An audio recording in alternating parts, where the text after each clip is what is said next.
Plus, the Biden administration launches a new student debt relief program. And in sports, an Alexander High School soccer player sets a new school record. Newswatch starts right now.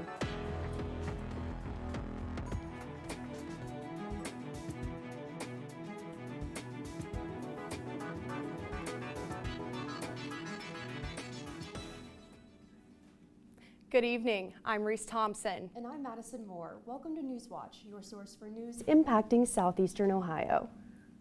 A small plane crashed into a car dealership parking lot near the Ohio-West Virginia border earlier today. Newswatch reporter Silver Barker was live at the scene this morning. She joins us live in studio with the story. Thanks, Reese. Yes, this morning, a small plane crashed into a Marietta car dealership parking lot, killing the two on board and sparking a large fire. According to the Ohio State Highway Patrol, the crash happened at approximately 7:15 a.m. at the Pioneer Buick GMC dealership on Pike Street. OHSP says the pilot, 45-year-old Eric Severs of Parkersburg, West Virginia, and passenger 49-year-old retired Columbus firefighter Timothy Gifford of Orion, Ohio, were killed in the crash. No one on the ground was injured. Flight records indicate the 1974 Beechcraft King took off from John Glenn Columbus International Airport at around 6:40 a.m. The aircraft was heading towards the Mid-Ohio Valley Regional Airport. It is unclear if the airport was the plane's final destination. Lieutenant Nathan Dennis, spokesperson for the Ohio State Highway Patrol, talks about next steps in the investigation. Part of the investigation, they're going to go back and see if there was any communications with air traffic control about potential issues with the aircraft in the air. They're also going to look at maintenance records for the aircraft to see if there was anything done recently to the vehicle. So it's going to take some time. The National Transportation Safety Board has taken over the investigation. Good afternoon, I'm your forecaster Erin Ashley, and we've had a very cloudy day today. We've just got clouds all over our viewing area, but if we look at our local radar, you can see that not a lot of these clouds have really resulted in rain for a majority of our region, but we do see some spotty showers to the northwestern parts of our viewing area up near Lancaster, especially up here north towards Columbus. And as we head throughout the night tonight, expect those showers to actually begin to stick around. But again, right now we're just looking at overcast skies, a temperature of 42 degrees. It's going to feel even chillier because of this western wind, 8 miles per hour, but we've been seeing gusts up to 20 miles per hour, so definitely grab that jacket, especially heading out the door tonight because that low is nearing the freezing point, 34 degrees. And again, as that cold front begins to push through our region, that chance for rain and snow appears, and it really just depends on this temperature and where you are in the viewing area if you're going to see rain or snow. We're looking at a 60% chance as of right now, but in my full forecast, I'll tell you a little bit more about what we can expect over the next couple of days and where we might actually see a warm-up or two. Back to you all at the desk. With the midterm elections less than a month away, Tim Ryan and J.D. Vance gather in Youngstown, Ohio for their last debate.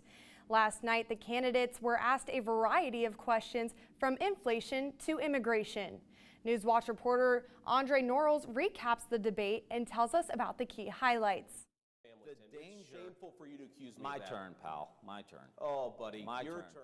That's just a snippet from the heated Ohio U.S. Senate debate between candidates J.D. Vance and Tim Ryan. The night started with inflation, with both candidates agreeing on it being difficult on families, but disagreeing on how to fix it. I've been calling for a tax cut in the short term to put money in people's pockets. We need to stop spending money that we don't have. The runaway spending is one of the reasons why we have inflation. Candidates were asked about abortion, Ryan saying he wants to stop a national abortion ban. We've seen how difficult this has been here in Ohio. We see a couple stories every week where women are in difficult circumstances and Ohio healthcare workers won't take care of them. Vance said in a previous debate a 10-year-old girl who was raped should have a right to an abortion and used it to attack Ryan on immigration and border security. That little girl was raped by an illegal immigrant, and both the media and Tim Ryan need to be honest about the fact that she would never have been raped in the first place if Tim Ryan had done his job on border security. On his website, Vance says he wants to tighten the borders by denying amnesty and finishing the construction of the southern border wall. Your introduction to this country should not be breaking its laws. You should come in through the proper channels. And Ryan saying he wants to streamline intake processes while allowing workers who are already here to get citizenship. This is a country who's been enriched by immigrants from all quarters of the world. Each candidate had a point they wanted to drive home for voters. With Ryan running on a more moderate platform and claiming he stood up against Nancy Pelosi, Vance wanted to deny this by saying he voted with her 100% of the time.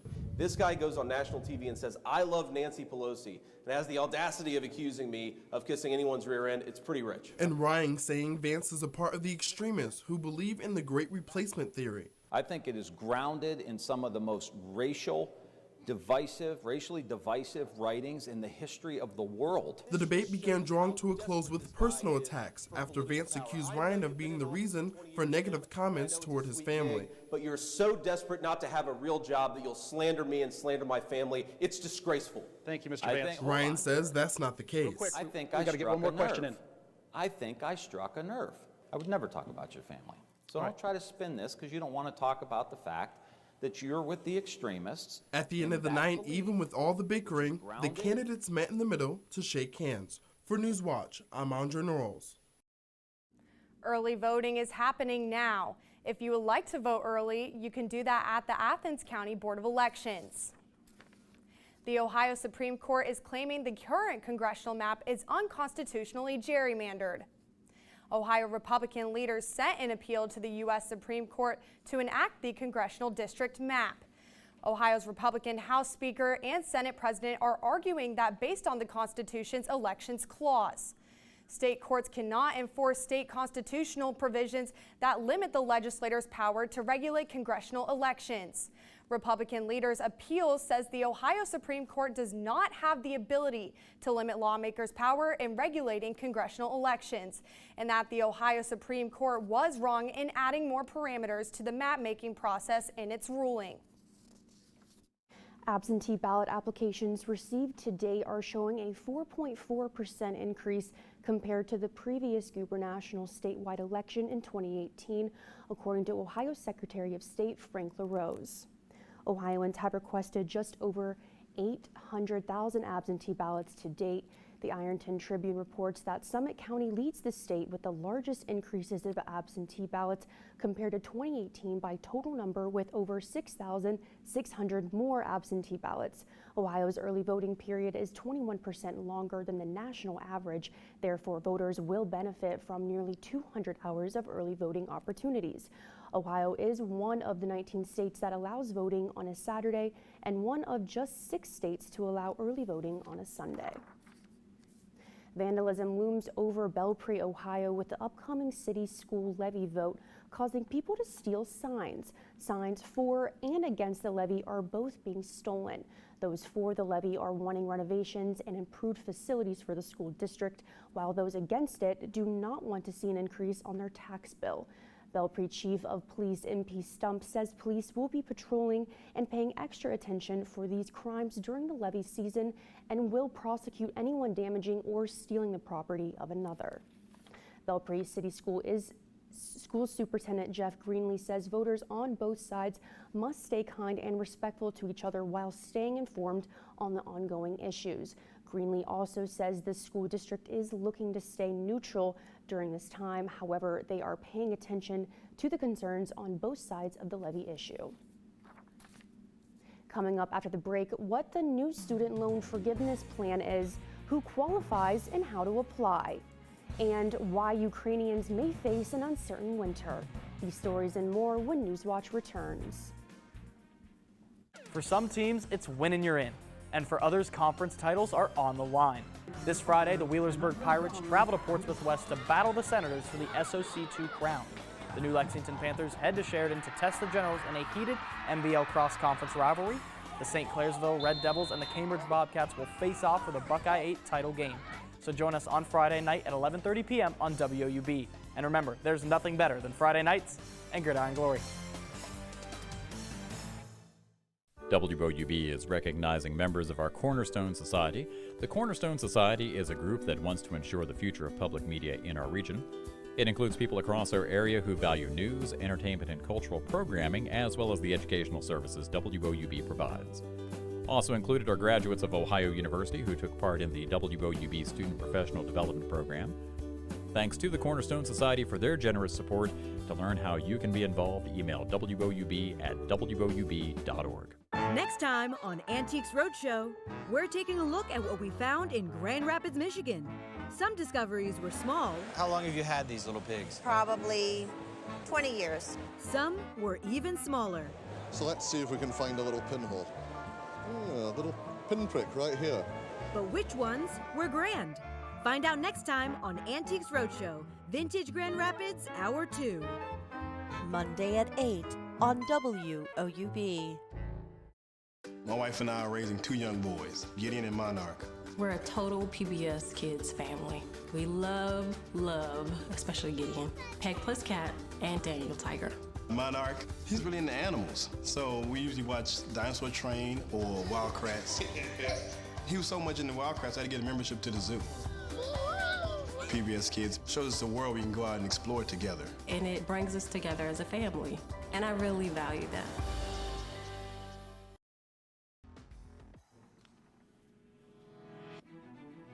A grant awarded to Zane State College will allow the school to expand and improve information technology and engineering technology programs. The college was recently awarded a $237,000 regionally aligned priorities delivering skills grant. The funding will help support the implementation of new servers so the college can continue to offer information technology training. ZSC also has a marker space called the Idea Lab where the grant funding will improve the lab's quality and efficiency. Zane State will also be eligible to receive a number of certifications, including Smart Automatic Associate level certifications. Zane State College students aren't the only ones feeling a bit of relief when it comes to the many financial issues college students face. Millions of Americans will be relieved of student debt loans as the Biden administration launches a new student debt relief program. Ivan Rodriguez reports in Washington. President Joe Biden touting the formal launch of the application process for the administration's student loan forgiveness plan on Monday. If you have federal student debt, please visit studentaid.gov. Borrowers with federally held student loans are now eligible to apply for up to $10,000 in debt cancellation if they make less than $125,000 per year, and as much as $20,000 if they were also Pell Grant recipients. Relief is also available for graduate students and parents who borrowed Federal Plus loans if the borrower meets the income requirements. In total, more than 40 million Americans can stand to benefit from this relief.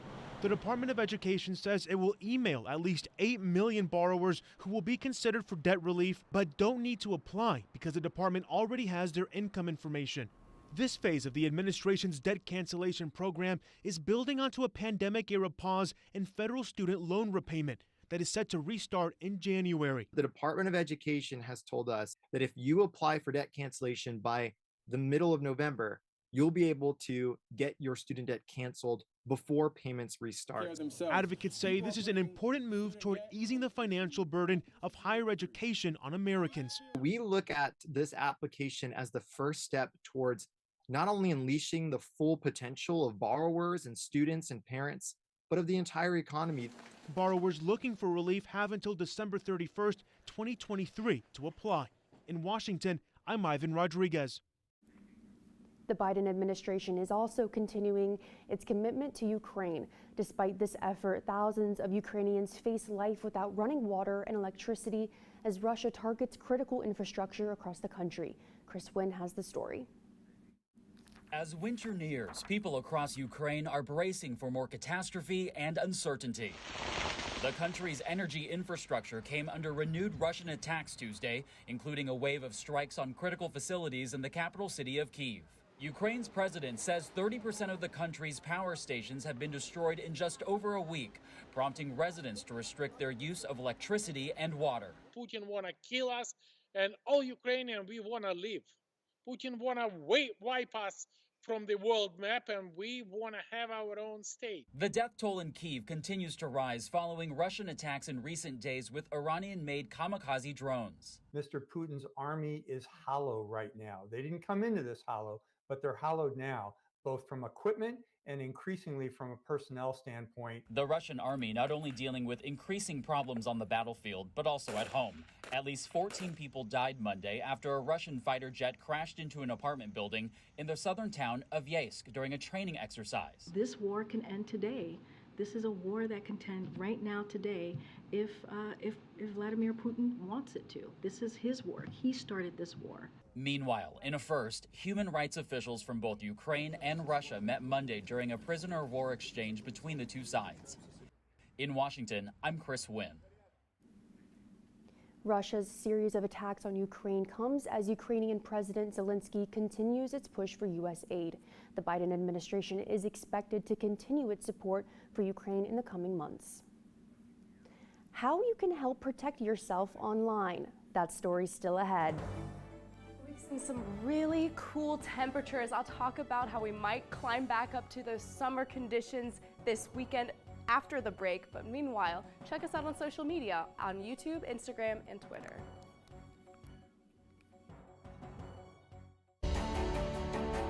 Thanks to viewers like you, we've been able to tell America's stories on this PBS station. Help us continue to tell these stories now and for future generations by including this station in your charitable plans. Supporting this PBS station through a gift of securities is easy. To find out more, call the number on your screen or visit this website. Thank you. I mean, there is a spiritual war and there is a political war. What are you fighting for? From Army General to far-right conspiracy theorist.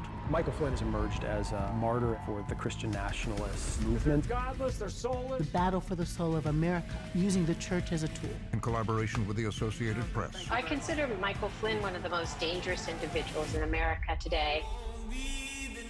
Premieres Tuesday, October 18th, 10, 9 Central, only on PBS. We have 3 kids, 16, 14, and 4. PBS Kids has been a constant in our lives. I watch my older children grow up on it, my little ones growing up on it. Come on, partner. Deanna loves Odd Squad. She and her siblings are learning about problem solving and working together as a team. We did it! It lets them all figure out things together. I did it! It's wonderful that we have something that we can all relate to as a family. That's why we value PBS Kids. In East Africa, there is a spectacle of nature that can be seen from space. It's an event that supports an entire ecosystem, but the world is changing. I've seen a number of these wildebeest decreasing. The migration is gone because of the fences. A delicate balance has been upset. Who's responsible for them? Who is the voice for these animals? Wednesday at 8 on WOUB.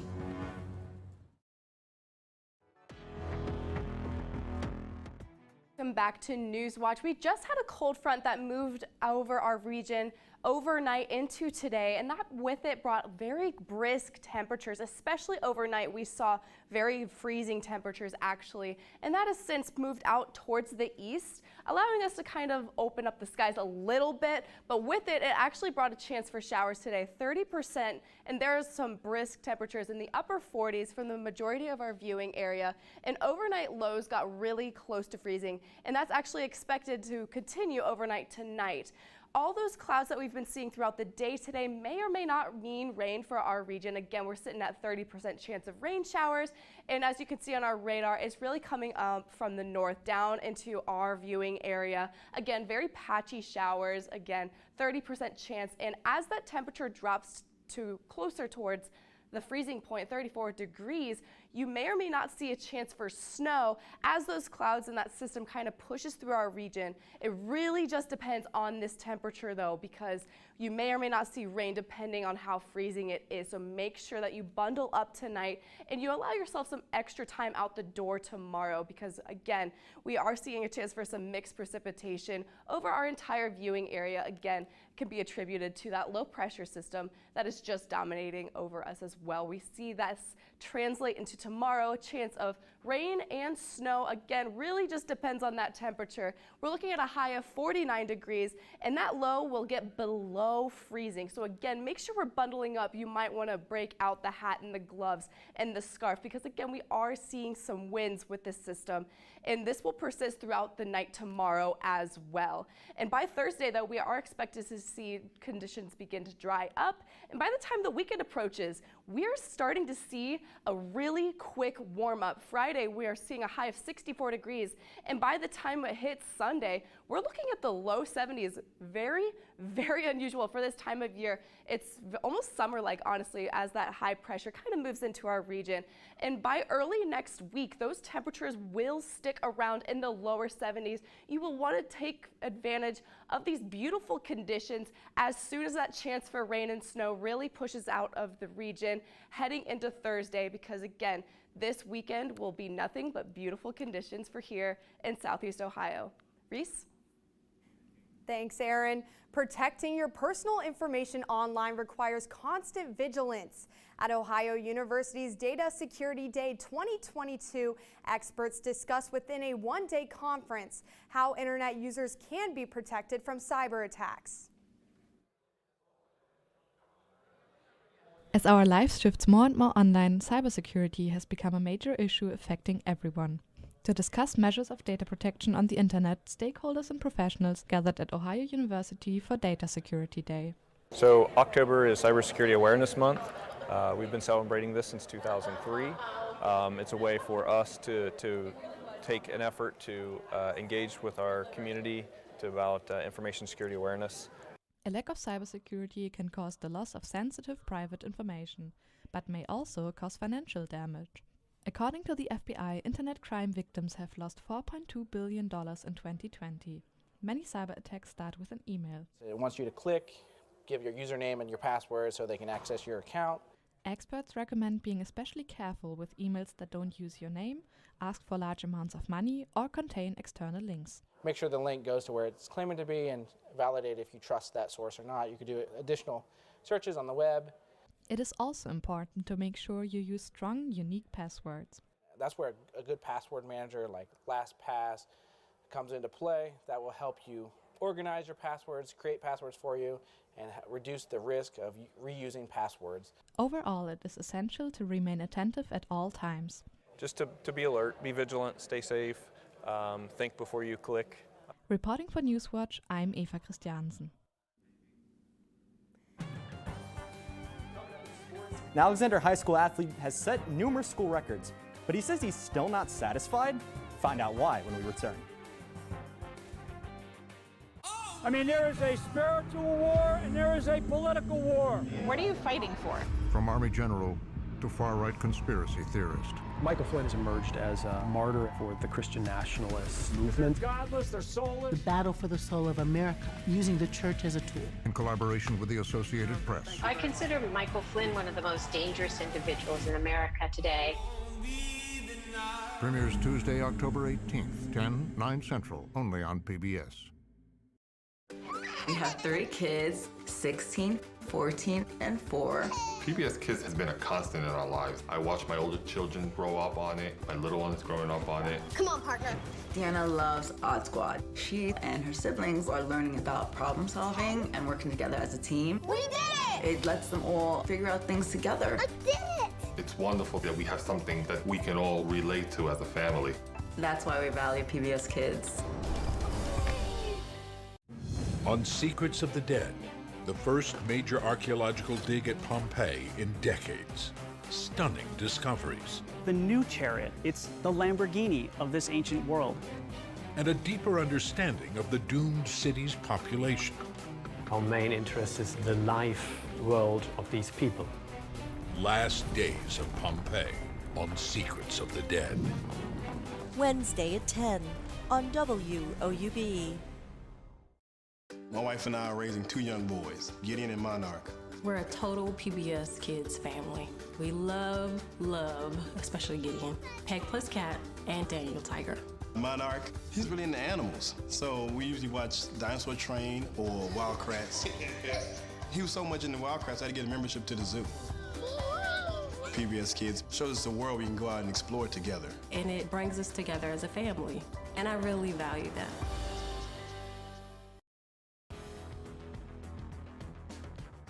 Welcome back and a very happy Tuesday to you all. I'm Joe Collins. Kyler DiAgostino, leading scorer for the Alexander Spartans in basketball, surpassed 1,000 points early in his junior season. But DiAgostino is not just a one-trick pony. He can also tear it up on the soccer pitch. Newswatch reporter Dylan Westmeyer has the full story. You wouldn't know it watching Kyler DiAgostino score this goal against the Miami Trace Panthers, but it's one for the record books. Honestly, I wasn't really thinking too much about that. I'm just trying to keep winning, keep going far in the tournament like I have previous years. It's more of a team thing than a personal thing with me. DiAgostino's 100th goal puts him atop the Spartan record books for the career-high goals by 2, but he's not stopping at 100. Not 3 minutes later in the game, DiAgostino has passed the ball and hits a first-time finesse shot into the back of the net to get to 101 goals for his career. DiAgostino can continue to pile on the goals if the Spartans can continue their playoff run. The Spartans have a rich history in the tournament as they made a Final Four appearance in 2020, losing their semifinal matchup to Tip City Tippecanoe. DiAgostino wants to reach the Final Four one more time, but that's not the first step. Yeah, district championship is where it starts, and then when we complete that, we got to try to get back to the Final Four. That's the game plan. Coach Kurt Crow is happy with the play from all the seniors in their first step to reaching the Final Four again. I love having them out here, their last game on this field, playing the way they did. You know, Kyler had a couple goals, senior Ethan Neihart had several goals, senior Dylan Allison had several assists, so seniors played a big role in the victory tonight. With the Spartans' victory over the Miami Trace Panthers, they will take on another 100-goal scorer, Lucas Haynes, and the Unioto Shermans in the second round as they try to flip the script from their last performance. For Newswatch, I'm Dylan Westmeyer. You can catch DiAgostino and the Spartans as they take on Unioto tomorrow at 6 in the Region 7 Southeast District quarterfinals. The Ohio offense for football has caught headlines for its efficiency, but remember at the end of the day, it's defense that wins championships. And the Ohio defense put on its best performance of the season Saturday in their 33-14 victory over Western Michigan. The Bobcats forced WMU into 5 interceptions, with Zach Sanders and Torrey Cox Jr. each having 2. The Cats prowled on the Broncos for 5 sacks on the afternoon. Coach Tim Albin praised his pass rush in his weekly press conference. 7 on defense, I thought we were going to be able to disrupt the quarterback and make quarterbacks uncomfortable. You look at the numbers just from a sack standpoint, tackles for losses, that was on full display Saturday. I thought their quarterback looked uncomfortable. Due to poor weather in the Bronx, Game 5 of the ALDS is currently taking place between the Cleveland Guardians and the New York Yankees.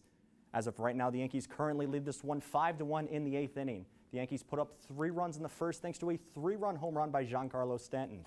Guardian starter Aaron Civale didn't even get out of the first inning before turning it over to their bullpen. A win by either team sends them to the ALCS tomorrow night to play the Houston Astros. Thank you so much, Joe. Now we're going to give it over to Aaron for final weather.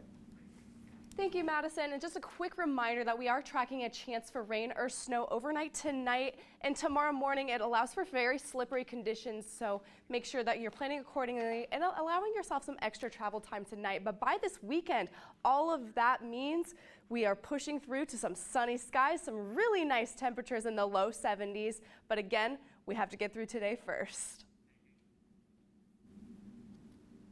You're looking at last year's Circleville Pumpkin Show winners, and since fall is finally here, so is the return of the show. Festivities kick off tonight with a show preview that could introduce new winners and potentially even bigger pumpkins. Attendees can enjoy amusement games, parades, exhibits, and food, including pumpkin pie. The pie set a new world record measuring 14 feet in diameter. Thanks so much for watching tonight, and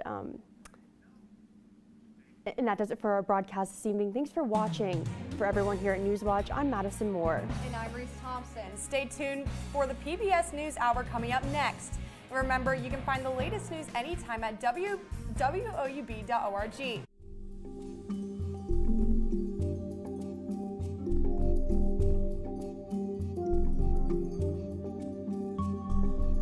Support comes from Dean Heating and Cooling. Stay warm this winter with energy-efficient Tempstar heating. Dean Heating and Cooling provides HVAC services and installation in the Athens area, featuring Tempstar quality you can feel.